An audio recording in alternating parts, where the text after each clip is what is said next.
শনিবার থেকে পর্যটন নিষিদ্ধ হওয়ায় এক ধরনের হাহাকার পড়েছে কক্সবাজার থেকে সেন্ট মার্টিনের পর্যটন শিল্পে। কি করবেন আগামী দিনগুলোতে, কেমন করে চলবে পরিবার, এই ভেবে দিন কাটছে অন্তত 5,000 মানুষের। এ নিয়ে পর্যটন ব্যবসায়ীরা বলছেন এই মুহূর্তে তারা চেয়ে আছেন আদালতের দিকে, কারণ সেন্ট মার্টিনে পর্যটক প্রবেশে সরকারি নিষেধাজ্ঞার বিরুদ্ধে উচ্চ আদালতের দায়ের রিটের রায় দেওয়ার কথা রয়েছে আগামী 4 ফেব্রুয়ারি। কামরুল ইসলামের মিন্টুর তথ্য ছবিতে প্রতিবেদন। সেন্ট মার্টিনগামী 6টি পর্যটকবাহী জাহাজ নোঙর করা বাকখালী নদীর পাড়ে, আর জাহাজের কর্মচারীরা সরিয়ে নিচ্ছেন এর মূল্যবান জিনিসপত্র।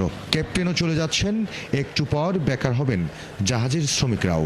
বেকার, সব বেকার। আমরা চলে যাচ্ছি না, কোম্পানি বেতন কত করে দিবে, বেকার বসার বেতন দেবে, এত বেশি বেতন, আর এখানে সালে চলে বেশি বেশি বেতন দিতে হয়। অপর প্রান্ত সেন্ট মার্টিন। পর্যটকের আনাগোনা বন্ধ হতে না হতে সেখানে ভর করেছে নীরবতা। দোকানপাট ও হোটেল মোটেল পর্যটকবিহীন খালি পড়ে আছে। এখানে কাজ করা হাজারো কর্মকর্তা কর্মচারীরাও বিদায় হবেন সেন্ট মার্টিন থেকে। আর দ্বীপের 10,000 বাসিন্দা, যাদের বেশিরভাগই জীবিকা নির্বাহ করেন পর্যটকের উপর।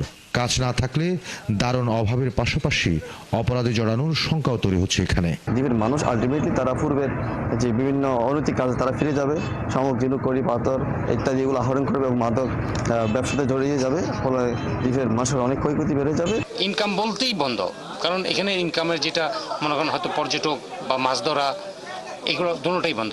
পরিবেশ উপদেষ্টা অত্যন্ত মানবিক, উনি চাইলে আমাদেরকে ফেব্রুয়ারি মাসটাও সে দিতে পারেন।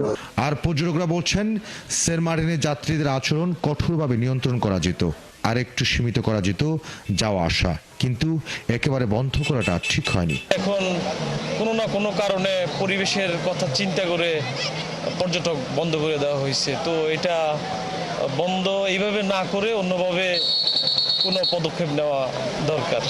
তবে পর্যটন ব্যবসায়ী সংগঠনের নেতারা বলছেন সেন্ট মার্টিনে পর্যটক প্রবেশে সরকারের বিধিনিষেধের বিরুদ্ধে করা উচ্চ আদালতের রায়ের জন্য 4 ফেব্রুয়ারি পর্যন্ত অপেক্ষা করছেন তারা।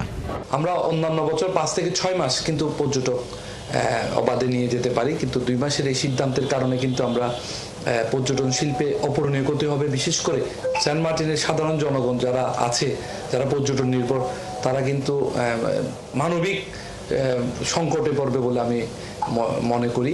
1 ফেব্রুয়ারি থেকে সেন্ট মার্টিন দ্বীপে পর্যটক প্রবেশে সরকারি নিষেধাজ্ঞা কার্যকর হয়েছে। প্রবাল দ্বীপের পরিবেশ রক্ষায় এই নিষেধাজ্ঞা থাকবে আগামী 9 মাস। কামরুল ইসলাম, মিন্টু, 71, কক্সবাজার।